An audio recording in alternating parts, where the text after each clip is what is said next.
അത്യന്തം ദാരുണമായ സംഭവമാണ് ഇന്നലെ ഉണ്ടായത്. ഇതുമായി ബന്ധപ്പെട്ട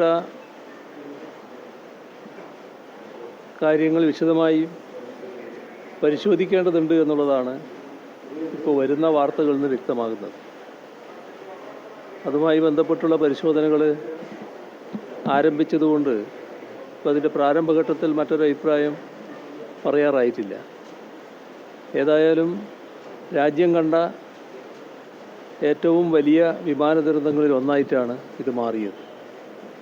ഇത് എങ്ങനെ സംഭവിച്ചു എന്നത് കണ്ടെത്തി സുരക്ഷ ഒരുക്കുന്നതിനാവശ്യമായ എല്ലാ നടപടികളും സ്വീകരിക്കേണ്ടതായിട്ടുണ്ട്. ഇന്ത്യ ഗവൺമെൻറ് ആവശ്യമായ തുടർ നടപടികൾ സ്വീകരിക്കണമെന്നുള്ളതാണ് പറയാനുള്ളത്. ഈ സംഭവത്തിൽ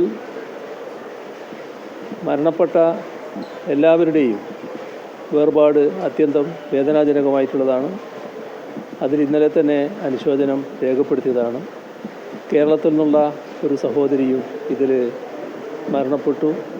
അതിലും അഗാധമായ ദുഃഖവും അനുശോചനവുമാണ് നാടാകെ രേഖപ്പെടുത്തിയിട്ടുള്ളത്.